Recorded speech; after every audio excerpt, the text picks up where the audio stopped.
मीना का घर ठीक से ही चल रहा था। मतलब अब सास और बहू दोनों कमा रही थी, खुद की जिंदगी जी रही थी, मिलजुल कर रह रही थी। लेकिन कहते हैं ना, दुख के दिन नहीं टिके तो सुख के दिन कैसे।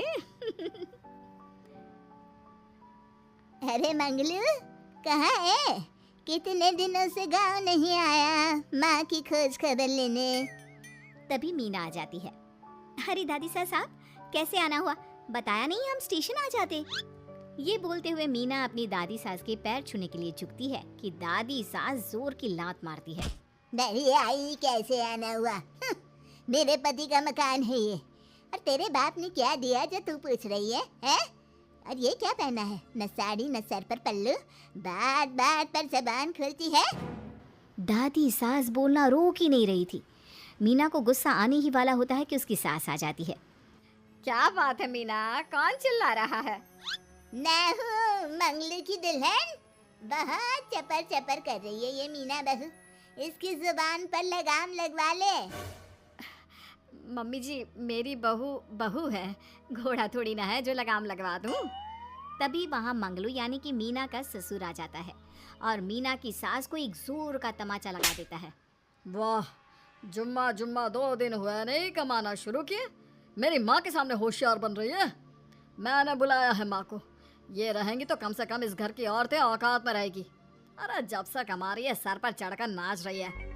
चिंता ना कर मंगलू, मैं आ गई हूँ ना। दोनों को लाइन में लगा कर रखूंगी। दोनों बहू ने मेरे मंगलू की जिंदगी खराब कर रखी है। तभी वहाँ पोता यानी कि मीना का पति आ जाता है। पोता जो कि दादी का दीवाना था। दादी मुझे क्यों नहीं बताया कि आप आने वाले हैं? मैं गांव आ जाता कार लेकर आपको लेने। अरे तू तो जानता ही है, कार में बैठ नहीं पाती। पता नहीं बहुत दिनों से लग रहा था कि तू और मंगलू परेशान है। आज मन नहीं माना तो आ ही गई मैं। देख यहाँ आकर पता लग रहा है। क्या पता लग रहा है दादी? यहाँ तो सब ठीक है, किसी को कोई परेशानी नहीं है। क्यों माँ, क्यों मीना, क्या हो गया? इन दोनों को क्यों परेशानी होगी? इन लोगों ने तो परेशान करके रखा है। माँ और मीना के बारे में कैसी बात कर रहे हैं पापा? क्या हो जाता है आपको रह रह कर? तू तो खाना बना बना कर बेशर्म हो गया है, लेकिन मैं नहीं। मेरी माँ आ गई है अब इस घर में। अब यहाँ सब वैसे ही रहेंगे जैसा मैं चाहता हूँ। देख मंगलू, तेरी बहू काम करती है तो मुझे कोई लेना देना नहीं है, लेकिन मेरी बहू कोई दर्जी का काम नहीं करेगी। साफ साफ बोल रही हैं। लेकिन दादी साहब, वो तो बहुत अच्छा बुटीक चला रही हैं। बहुत अच्छा चला रही है, लेकिन हम लोगों ने अपने घर की बहू से ना काम नहीं करवाना। अरे इसके बाप को शादी के वक्त ही बोल दिया था।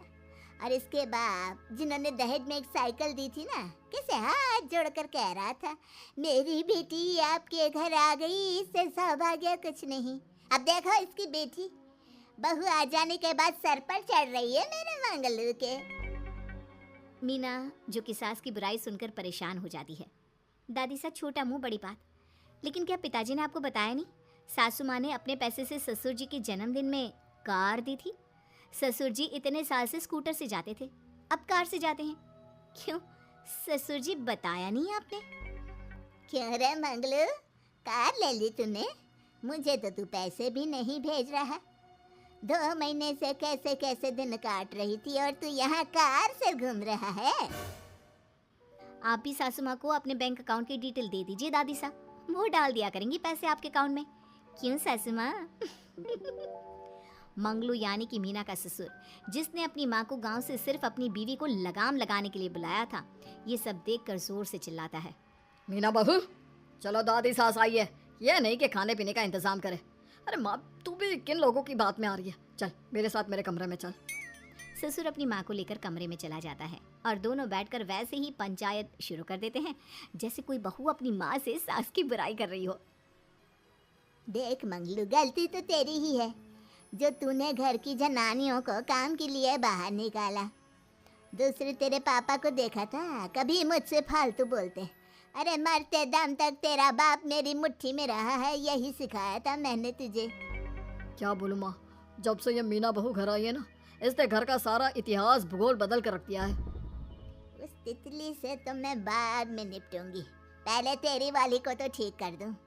अरे बहू क्या आ गई, खुद को टाटा अंबानी समझने लगी है। माँ देख, जो भी हो, इस बात को याद रखना कि हमारे घर की परंपरा क्या है। औरतों का औकात में रहना जरूरी है। अरे बहू के साथ मिलकर माँ ये बात उड़ती रहती है। बेटा देख, गलती तो तेरी भी है। क्यों तूने इसे काम करने की छूट दी? मारना भी कम कर दिया है तूने इसे, वरना पहले आती थी तो बहू का कोई ना कोई हिस्सा सूजा हुआ या काला ही दिखता था। देखकर तसल्ली मिलती थी कि तूने कंट्रोल कर रखा है। इस बार तो काला और सूजा छोड़, अच्छी खासी चमकती दिख रही है ये। अब क्या बताऊँ माँ, गलती तो हो गई है। हाँ, वो कार देखकर पिघल गया होगा ना तू। अरे बेटा, औरतों को मुट्ठी में रखा कर। शान की साइकिल ज्यादा अच्छी कुत्ता बनकर कार चलाने से, समझा? मीना का ससुर अपनी माँ की बात को सुन रहा था। बस माँ, जो गलती हो गई मिट्टी डाल उस पर। अब बस तू ना घर पहले जैसा करके जाना।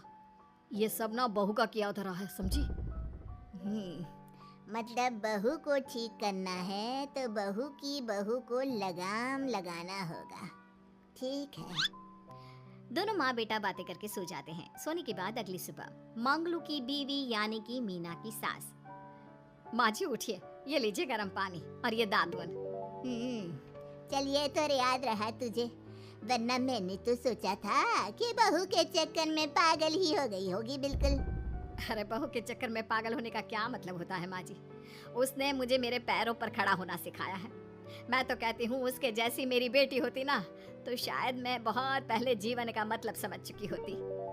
तो दादी सास को समझ में आ जाता है कि सारा मामला मीना पर जाकर ही ठीक होगा।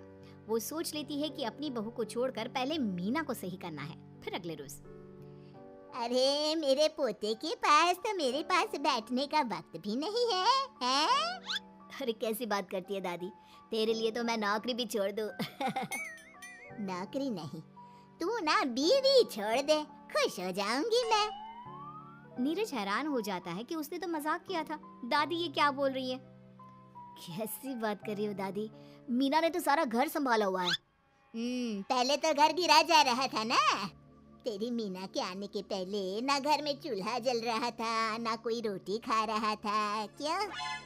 नीरज को दादी बीवी के खिलाफ खूब कान भरती है। तू सही कह रही है दादी, औरत पैर की जूती और हाथ की मुट्ठी में ही ठीक लगती है। मीना ने ना सिर्फ घर का माहौल बिगाड़ा, माँ को भी पिताजी की इज्जत करनी छुड़वा दी। अब ठीक बोल रहे हो, घर को बिगाड़ने की मेन जिम्मेदार तो मीना ही है दादी। अभी उसे ठीक किए देता हूँ। तभी वहाँ पिता भी आ जाता है। देख बेटा, तो रोटी कम खाना मंजूर, लेकिन इन औरतों के आगे झुकना मंजूर नहीं। तेरी दादी ने घर की परंपरा बनाकर रखी, मजाल कि मेरा बाप मेरी माँ के सामने कुछ कह लेता। पर पापा, एक बात पूछनी थी। रहने बेटा, तू ना कंफ्यूज है जीवन में, तू ना कंट्रोल कर पाएगा अपनी जनानी को। मंगलू, मेरी तो टिकट ही करा दे गाँव की। तुम लोगों के घर तो मर्दों की कोई इज्जत ही ना है, और ये मेरे घर की परंपरा ना है, मैं चली। अरे ना ना दादी, मैं तो बस देख अब मैं कैसे कंट्रोल करता हूँ इसे कल। फिर अगले रोज मीना ऑफिस के लिए तैयार हो रही थी कि देख मीना, आज मेरे दफ्तर से कुछ लोग खाने के लिए आ रहे हैं, तो शाम के खाने में, लेकिन आज तो मेरी मीटिंग है, फिर घर आने में मुझे देर हो जाएगी। तो मैं क्या करूँ? बोला ना शाम को खाना बनाना है तो बनाना है, समझी? मीना को पति की बात अजीब लगती है, पर वो दादी सास के सामने कोई भी ड्रामा क्रिएट करना नहीं चाहती थी। ठीक है, मैं शाम को जल्दी आ जाऊंगी। अच्छा क्या खाना है प्लीज जल्दी से बता दीजिए। पर बेटा तू तो, बहू सास को चुप रहने का इशारा करती है, लेकिन पोते को तो लड़ना था। वो मीना पर जोर से चिल्लाता है, मीना देख ज्यादा हीरोइन मत बन, आज ऑफिस जा रही है तो जा, लेकिन सुन, तुरंत रिजाइन देकर घर आ जाना। ना मुझे तेरी कमाई चाहिए ना ही तेरी नसीहत। आज से घर में वही होगा जो मैं चाहूंगा, समझी? अरे कैसे लैंग्वेज बोल रहे हो? ये तुम्हारी बोली नहीं है, कौन सिखा रहा है तुम्हें? तभी दादी सास आ जाती है। क्या बोलना चाह रही है बहू? मैं मुन्ने के कान भर रही हूँ, हैं? हाँ, मुझे तो यही लग रहा है, वरना हम लोगों का घर अच्छे से चल रहा था, सभी मिलजुल कर एक दूसरे को इज्जत देकर रह रहे थे। लेकिन अब, तभी मीना को उसका पति जोर से डांटता है। सास बेटी बहू की लड़ाई को बर्दाश्त नहीं कर पाती। देख नीरज, बहू को डांटना या फिर बहू के साथ गलत व्यवहार, ये सब मुझसे बर्दाश्त नहीं होगा। वाह रे वाह, सारी जिंदगी जो पति की डांट और मार खाती रही, अब बहू को थोड़ी सी डांट क्या पड़ी, गुस्सा आ गया। हाँ माँ, क्या हो गया? मैंने तो मीना को कहा कि देख नीरज, मेरी बहू को कुछ नहीं कहेगा तू। ये माँ ही होती है जो अपने बेटे को औरतों की इज्जत करना सिखाती है, लेकिन कोई औरत अपने बेटे से बहू को मारना या डांटना सिखाए तो ये शर्म की बात है। मैं नहीं चाहती कि तू औरतों की इज्जत ना करे, जबकि मैं खुद एक औरत हूँ। दादी सास बहू की बात सुनकर शर्म से सर नीचे कर लेती है। सच कहा सासू माँ, एक रानी ही अपने बेटे को राजकुमार की तरह पालती है जो दूसरी औरतों का सम्मान करे। काश दादी सास भी पिताजी को अच्छे संस्कार दे पाती। मीना की बात सुनकर दादी सास उन लोगों से माफी मांगती है। मैं समझ गई बहू, औरतों की बेइज्जती करने को घर की परंपरा समझती थी, झूठी शान समझती थी। वो सब गलत है। औरतों की इज्जत से घर में माँ लक्ष्मी और सरस्वती का वास होता है। मुझे माफ कर।